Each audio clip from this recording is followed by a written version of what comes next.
Tere tulemast, head sõbrad, tervitame teid taas, ei ole nädalatki möödunud, jällegi Tallinnast, Eesti Jalgpalliliidu sisehallist ja taliturniiri 4. vooru kohtumise eel vastamisi minemas Viljandi Tulevik ja Tallinna FCI Levadia. Keegi ei vaidle, aga avavile on kõlanud ja aga vaatame siit jällegi mängu, nüüd natukene jääb olukorrast välja Alliks ja Lagiri takistamisel ja tuleb esimene värav siit ära. Zakaria Beglarišvili 17. minutil vasakult sisse tulnud Levadia rünnaku väga kindlalt realiseerib. On mäng kulgenud mitu minutikest oma soodu, Levadia taas ründama, Zagiri pääseb väga kergelt seal läbi ja hästi tuleb vastu Ritson.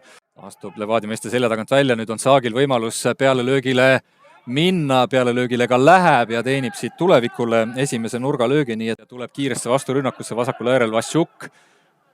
Kristevski on juba kasti minemas, Mintongo Vassiuki vastas. Madal tsenderdus tuleb, kes territoriaalselt pigem seda mängu ikkagi väga selgelt domineerinud ja hea tõrje teeb siit nüüd Ritson. Tarov ja Danil Petrunin, aga paremalt äärelt Tuleviku rünnak tulemas, aga nügitakse.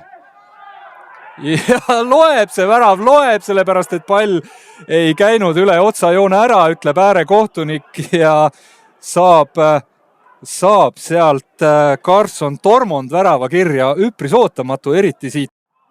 Vaatame selle rünnaku siit ära. Abdallah ja läheb ise ilu tegema, ise peale lööma, aga vasakult äärelt Elki lõikab sisse, madal tsenderdus värava ette ja milline kummaline värav, kas see läheb nüüd Tuleviku oma meestele või mitte, seda saame siis hiljem järele vaadata. Olnud võib-olla isegi grammi võrra tugevam või suurem kui esimesel. Šurahovski saab siit palli ja siit tuleb 3-1 ja selle värava autoriks on, kas oli see siis nüüd Šurahovski ise või tuli sinna ei hakata rumalustega tegelema, aga Levadia vasakult äärelt uuesti värava ette, tsenderdus üritatakse sarnast nagu Herol mängib, läheb otse peale lööma, ei ole paha löök, aga lang omakorda Abdallahiga ja võetataksegi pall Tulevikule. Herol jätab Kasele, Kask ei jõuab tsenderdama ja saab sealt veel peale löögile ka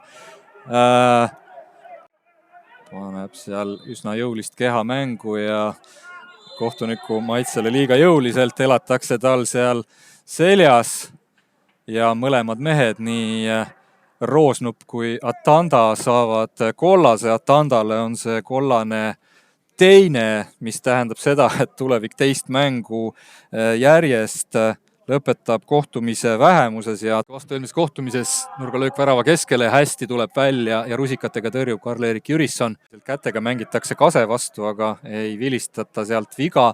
Kasim Polai ja ei ole paha löök.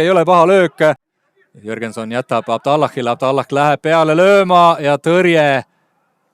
Turvestamas saabki kätte palli koos Abdallahiga. Värava eest tsenderdus ja suurepärane tõrje Karl-Erik Jürissonilt. Saginas pall lahti, tuleb peale lööka ja järjekordne tõrje Karl-Erik Jürissonilt nendel mängu lõpuminutitel ja mängib üle seal Tomi Fakponkve, Levadia mehe üksinda siirdub rünnakule, annab söödu Carson Tormondile, aga Tormondi löök absoluutselt ebaõnnestub. 90 minutit on täis ja Joonas Janovitši lõpuvilega kõlab.